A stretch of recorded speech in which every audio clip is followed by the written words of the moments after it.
Escreveu João, capítulo de número 13, e o versículo de número 7. Os irmãos acharam? Amém? Diz assim a palavra de Deus. Respondeu Jesus e disse-lhe: o que eu faço, não o sabes tu agora, mas tu saberás depois. Vou repetir. Respondeu Jesus e disse-lhe: o que eu faço, não o sabes tu agora, mas tu o saberás depois.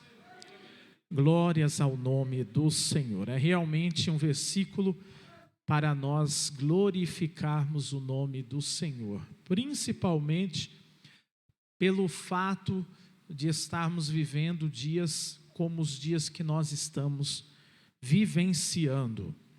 Sabemos, irmãos, que saber o dia de hoje, entender o momento, entender o que estamos passando no momento, entender a circunstância da nossa vida, é uma coisa que sempre foi difícil para o ser humano. Não é uma coisa fácil. Inclusive, se fizermos um teste aqui agora e eu perguntar para os irmãos: que dia é hoje?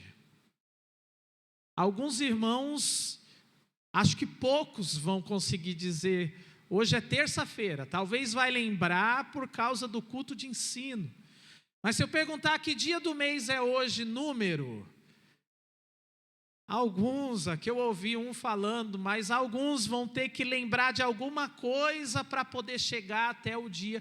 Isso é apenas um exercício para os irmãos verem a dificuldade que nós temos em lidar com o momento, em lidar com o dia, em lidar com a situação que nós estamos vivendo atualmente. Da mesma forma, é na vida espiritual, é na nossa vida espiritual cotidiana. Nós também temos essa dificuldade de entender o momento da nossa vida em que nós estamos passando. Mas, se fôssemos perguntar para Davi, ele nos deu um conselho no Salmo 37, versículo 5, que talvez facilitaria a nossa vida para entender esse versículo que eu li. Davi, ele disse assim, o versículo um dos mais conhecidos da palavra de Deus, ele disse: entrega o teu caminho ao Senhor, confia nele, e ele fará o que, irmãos? Tudo fará. O salmista, ele está afirmando para nós que se nós entregarmos o nosso caminho a ele, a Deus, e confiar nele, a gente pode ficar tranquilo que ele vai fazer tudo por cada um de nós. Isto é uma verdade porque está na Bíblia. E teoricamente é um versículo muito maravilhoso. Mas na prática, irmãos, nós continuamos tendo essa dificuldade. Porém, o nosso Senhor Jesus, ele garantiu que nem tudo o que você e eu passamos hoje, nós vamos entender. Ele já disse no versículo aqui: o que eu faço, nem sempre você vai conseguir entender agora, Nana. Você só vai conseguir entender isso lá na frente. E aí, eu trago para os irmãos aquela frase que eu citei aqui, logo que eu cheguei aqui no Jardim Miri, que eu ouvi uma vez e eu achei muito interessante. Eu acho que os irmãos devem se lembrar. Vocês lembram? Deus complica e não explica. E depois lá na frente ele descomplica para explicar por que é que ele complicou. Deu para entender, irmãos?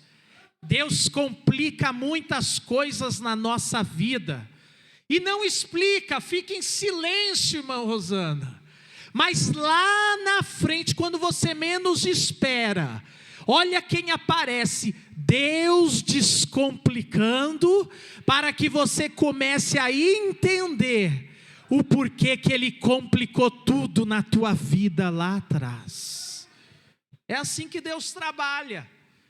Às vezes a gente quer uma solução diferente, mas é assim que Ele trabalha. Desta forma eu posso afirmar biblicamente para os irmãos que o nosso presente está nas mãos de Deus. Que quando você acorda pela manhã, o seu dia já está registrado na agenda de Deus. Se é que Ele tem agenda, já está registrado o que vai acontecer com você às 8 da manhã, às 9 da manhã, às 10, às 11, meio-dia, 6 da tarde. Está tudo registrado. O seu dia está na mão do Todo-Poderoso. Assim como eu também tenho nesta noite autoridade biblicamente para te afirmar que o teu futuro, que é a partir do próximo minuto, do próximo segundo, também está nas mãos de Deus. Olha que coisa linda! É coisa para crente acreditar. É coisa para crente acreditar. Porque se você ligar a televisão agora, neste exato momento, de preferência naquela emissora, você vai ouvir coisas que vão te deixar mais para baixo do que tudo. Mas você preferiu estar em um lugar aonde a palavra de Deus, que se renova a todo momento, alguém estaria aqui para da parte de Deus dizer para você que independente de quem está no controle humano, Deus está no controle do nosso presente e do nosso futuro. Aleluias.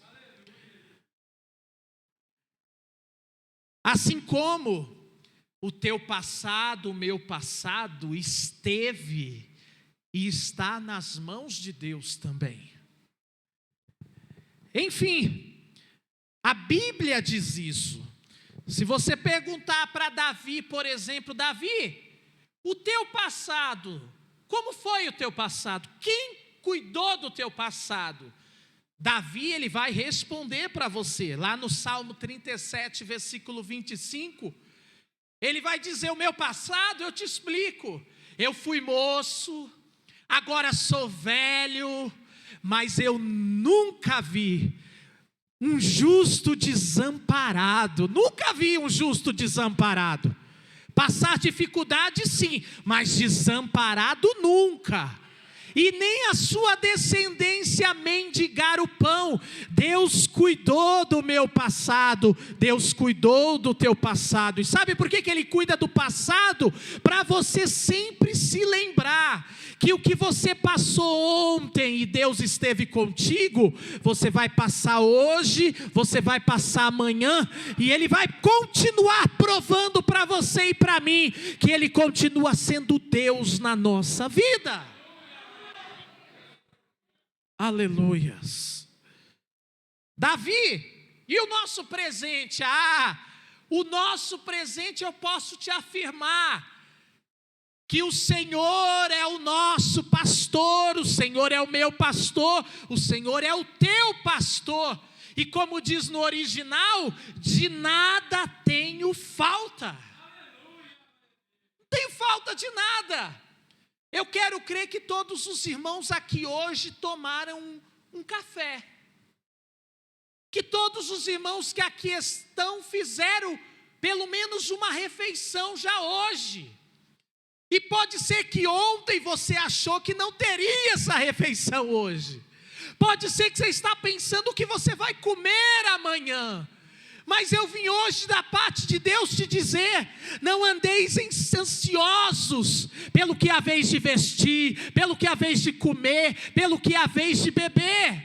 O Deus que guardou Davi, Ele continua dizendo: eu continuo sendo o teu pastor, e nada vai ter falta na tua vida. O Paulo Guedes continua cuidando da economia do país, mas quem cuida da tua economia continua sendo Jeová, o Jeová Jireh. Aleluia! Davi já disse: o Senhor é o meu refúgio, presente, o meu refúgio e fortaleza, socorro bem presente na hora da angústia ou no dia da angústia.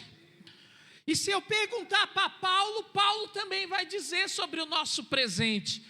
Paulo vai encher o seu pulmão, e em Filipenses capítulo 4, versículo 13, Paulo vai dizer: eu posso todas as coisas, não é algumas não, eu posso todas as coisas naquele que me fortalece. É por isso que às vezes, para o mundo e para o homem, aquilo que nós estudamos é muito pouco, é muito pequeno para alcançar um cargo de confiança, para alcançar um bom salário, mas isso para o homem, isso para o mundo, porque eu continuo podendo, você continua podendo todas as coisas naquele que te fortalece. Se Ele quiser abrir, Ele abre. Se Ele quiser te colocar lá dentro, Ele coloca, e você vai dizer no outro dia: foi o Senhor quem fez isto, e é coisa maravilhosa aos nossos olhos. Aleluias. É assim que Deus trabalha. Na segunda carta de Paulo a Timóteo, Paulo vai falar do seu presente e do seu futuro de uma maneira maravilhosa. 2 Timóteo, no capítulo 4, e no versículo de número 7, Paulo vai dizer: eu combati no passado o bom combate, eu acabei a carreira, e eu guardei a fé. E aí no versículo 8, ele começa a falar: agora, por que eu fiz isso no passado? No versículo 8 ele diz: desde agora, desde o presente, desde este momento, a coroa da justiça me está guardada lá no futuro, a qual o Senhor, o justo juiz, me dará naquele dia. E aí vem a notícia boa para os crentes mirianos. E não somente a mim, Paulo disse, mas também a todos os que amarem a vinda de nosso Senhor Jesus Cristo. Aleluia. Então está claro, irmãos, que Deus dirige também o seu futuro. Mas como bons seres humanos que somos, irmãos, nós temos dificuldades, como eu disse, em lidar com os fatos do passado, com os fatos do presente e com os fatos do futuro. É uma pena que nós somos muito levados pela emoção e pelo momento. Estou sendo bem sincero nesta noite. É uma pena que nós saímos do culto, e tão rapidamente nós esquecemos as coisas que nós ouvimos. Aconteceu isso com as mulheres também. Quando as mulheres chegaram no sepulcro, procurando Jesus morto, porque elas foram lá ver Jesus morto, elas não foram procurar Jesus vivo. Afinal de contas, elas foram levar especiarias no sepulcro. Elas foram arrumar, como se fosse fazer uma missa de 3 dias. Elas foram lá arrumar o ambiente. Mas chegando lá, elas foram surpreendidas. Elas ficaram perplexas, porque lá tinha um elemento, lá tinha um anjo. Lá tinha alguém que olhou para elas e disse: por que é que vocês vieram procurar um vivo dentre os mortos? Isso nos traz uma lição.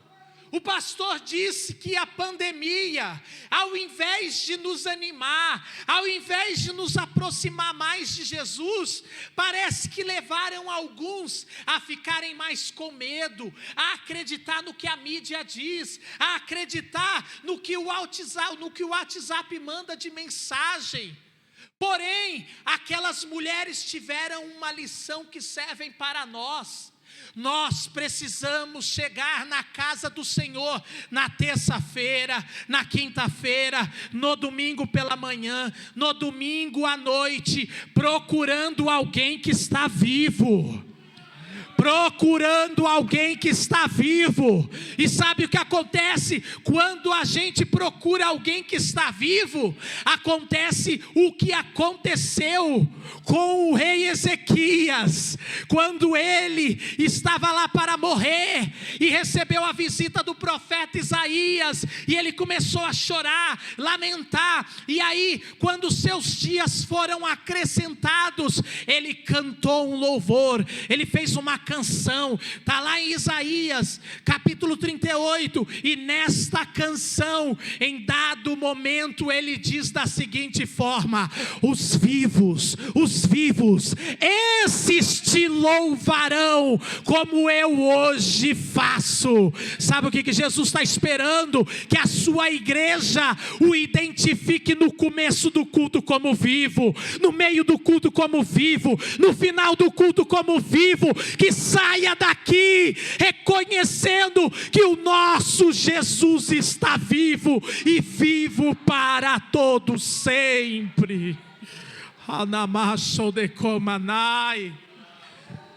Não deixa as circunstâncias desta vida querer enterrar o Jesus que já está vivo na tua vida. Jesus dentro da tua casa e da minha casa, Ele está vivo. Aqui Ele está vivo. Lá no teu trabalho Ele continua vivo, e provando para os patrões por aí que o nosso Deus, o Deus dos crentes, ainda tem todo o poder.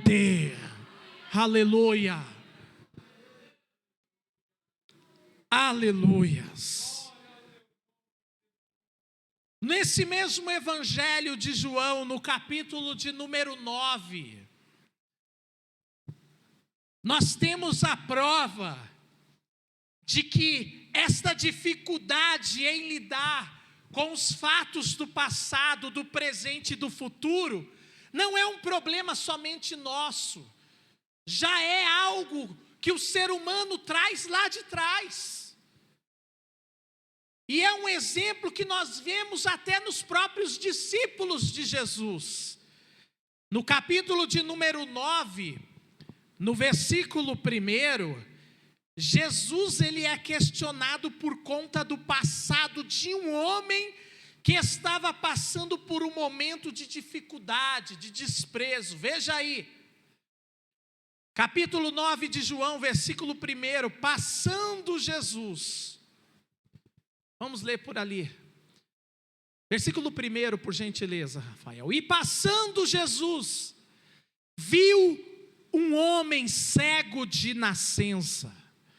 E os seus discípulos lhe perguntaram, dizendo: Rabi, o mestre, quem pecou, este ou os seus pais, para que ele nascesse cego? E aí, irmãos, Jesus no versículo 3 ensina uma grande lição para os seus discípulos. Ele diz: nem ele pecou, e nem os seus pais pecaram, mas foi assim para que se manifestem nele as obras de Deus. Jesus ensina aos seus discípulos que nada acontece por acaso na nossa vida. Tudo que passamos tem um sentido.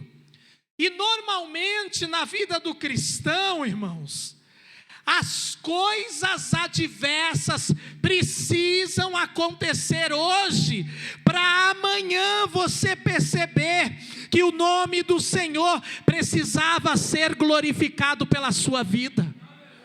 Você entendeu isso? Jesus ensina para os discípulos, e nesta noite nos dá essa lição. As coisas adversas precisam acontecer na vida do crente, hoje. Claro que amanhã vai ser o hoje de amanhã.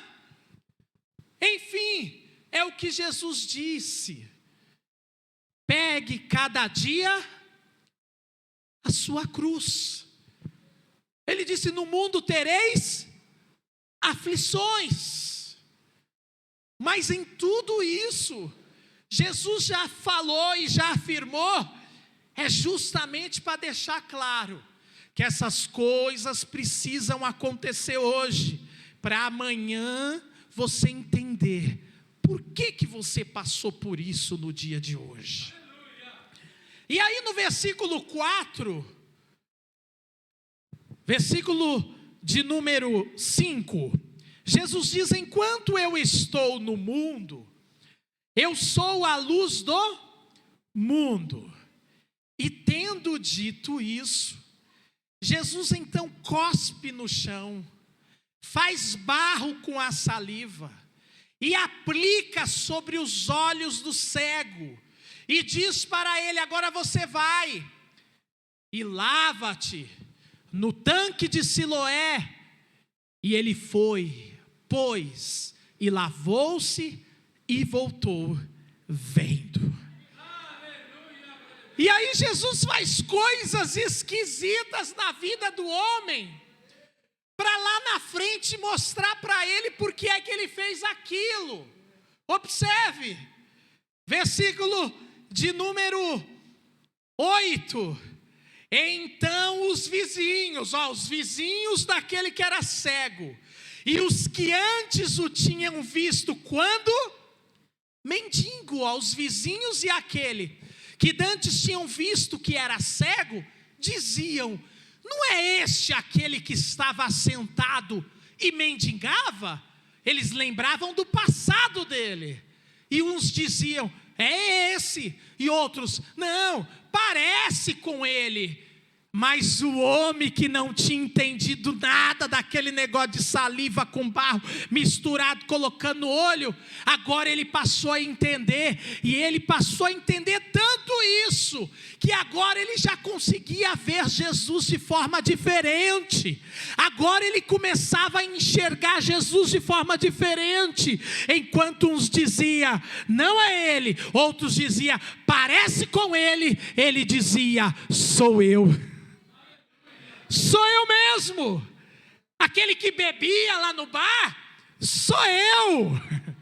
Aquele que mentia mais do que tudo, sou eu mesmo. O sangue de Jesus Cristo me purificou de todo o pecado. Sou eu mesmo.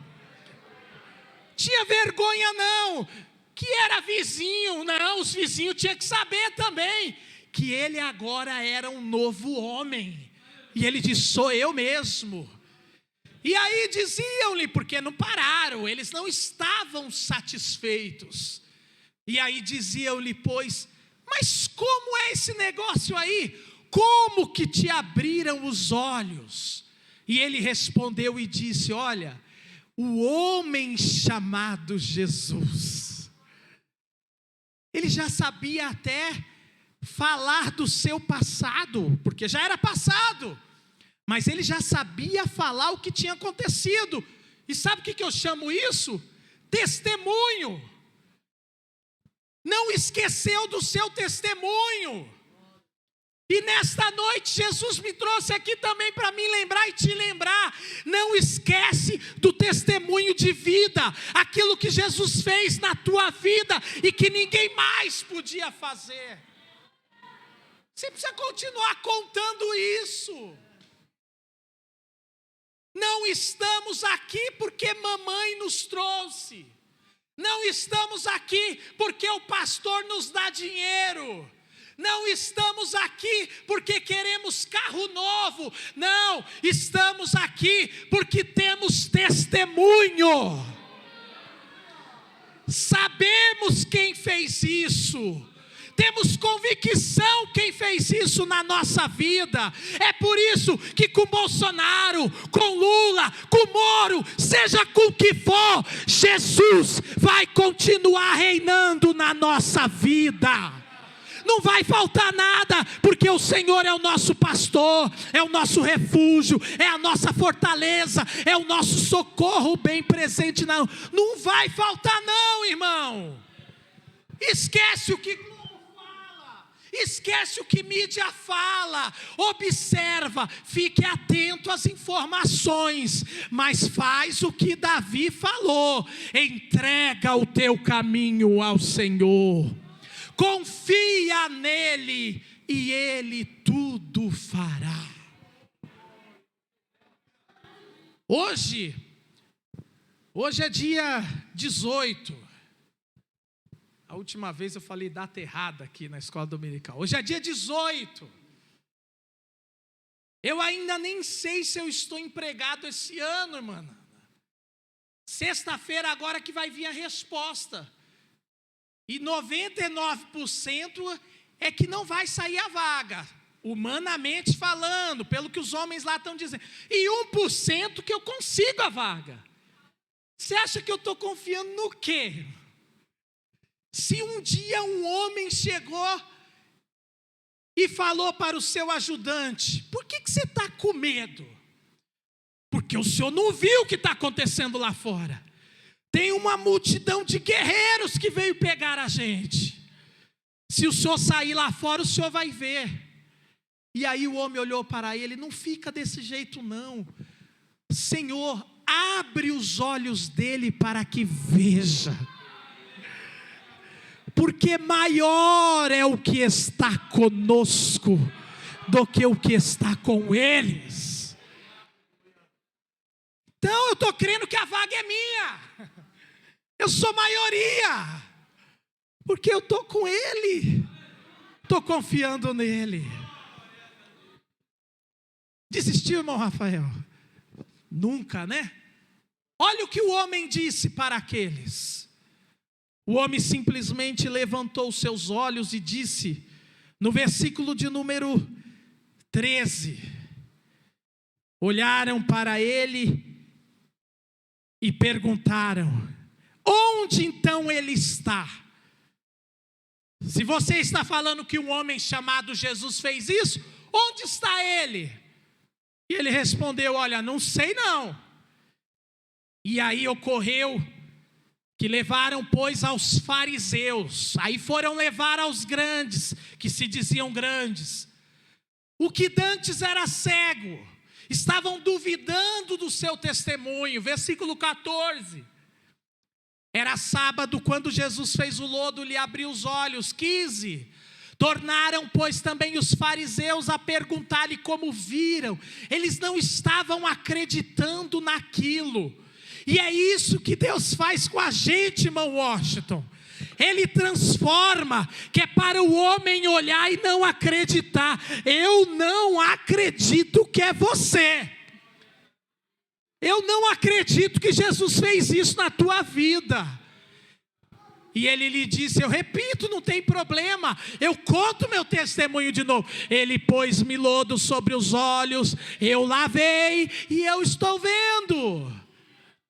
Então alguns dos fariseus diziam, este homem não é de Deus, pois não guarda o sábado. Queriam argumentar. E outros diziam, como pode um homem pecador fazer tais sinais? E havia dissensão entre eles. E tornaram, pois, a dizer ao cego, e tu que dizes daquele que te abriu os olhos? E ele respondeu, eu vou responder para vocês, é profeta. O que vocês querem ouvir? Os judeus, porém, não creram que ele tivesse sido cego e que agora visse, enquanto não chamaram os pais. E foram e chamaram os pais e perguntaram, este aí é o vosso filho? Sim, Senhor. É ele que nasceu cego? Sim, Senhor. E como, pois, vê agora? Aí você já está perguntando demais. Os seus pais responderam e disseram: olha, nós sabemos que ele é nosso filho, e nós sabemos que ele nasceu cego. Agora, como que ele vê, nós não sabemos. Ou que ele tenha aberto os olhos, também não sabemos. É óbvio que o texto e o contexto nos conta e nos mostra a história, que eles estavam com medo do que podiam acontecer ali. Mas o homem que tinha recebido o milagre, esse não tinha medo não, porque ele sabia o que tinha acontecido na vida dele. E você e eu sabemos o que Deus fez na nossa vida e da onde Ele nos tirou. Veja, os seus pais disseram isso porque temiam os judeus. Versículo 23. Por isso é que os seus pais disseram: tem idade. Segura um pouquinho, que eu já estou na fase final. Tem idade.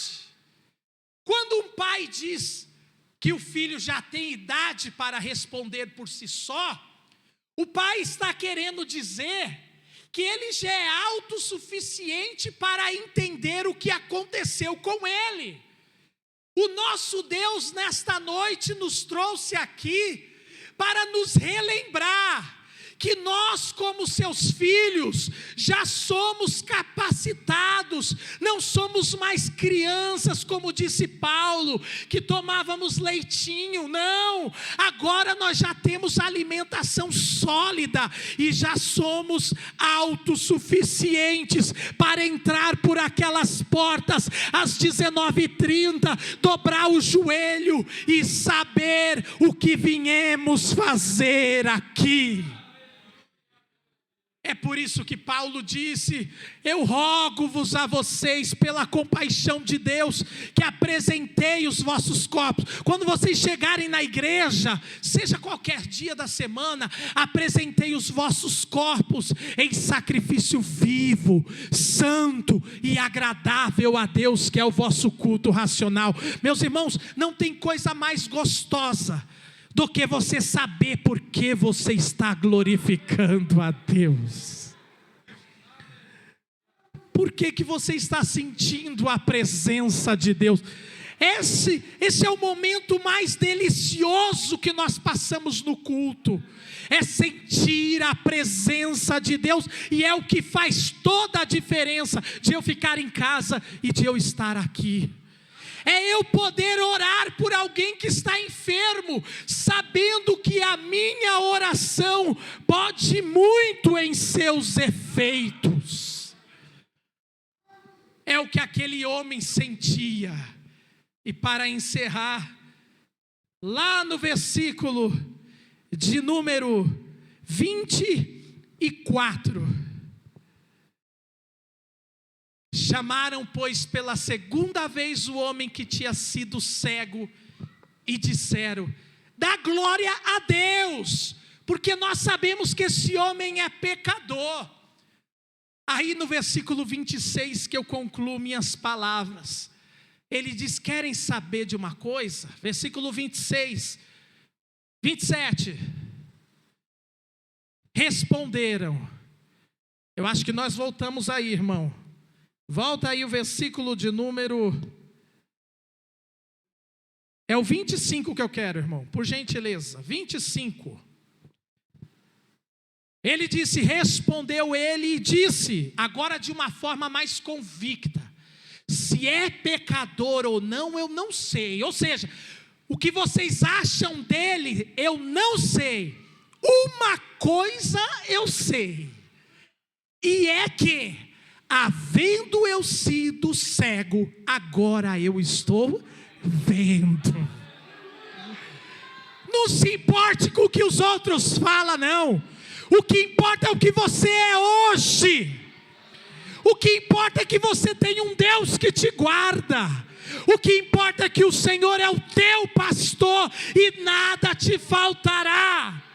O que importa é que Ele está segurando na sua mão, que Ele cuidou do seu passado, que Ele está cuidando do seu presente e que Ele vai continuar cuidando do seu amanhã. É isso que importa.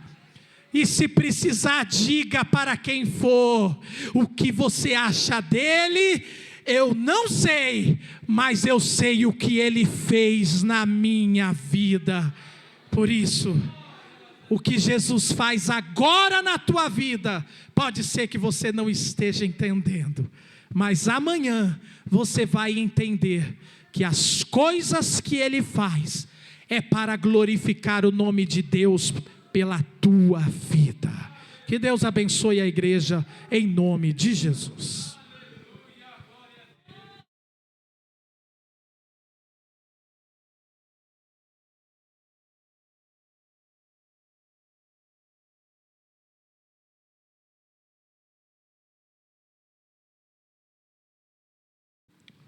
Glória a Deus. Meus irmãos, em nome do nosso pastor, está agradecendo os amados irmãos, nosso amado irmão Rogério, Deus abençoe, viu? Boa palavra, Deus abençoe. Os obreiros, os nossos amados irmãos, estão servindo tão bem, os obreiros todos, a cada um dos irmãos, a presença, aleluia, de cada um dos nossos amados irmãos. Meus irmãos, eu, pessoalmente, desejo agradecer as orações da igreja. Semana passada, o pastor José passou por muitas dificuldades. Aleluia. Mas Deus, o Senhor, estendeu as mãos e nos abençoou e nos equilibrou. Nós estamos aqui dando glória a Jesus.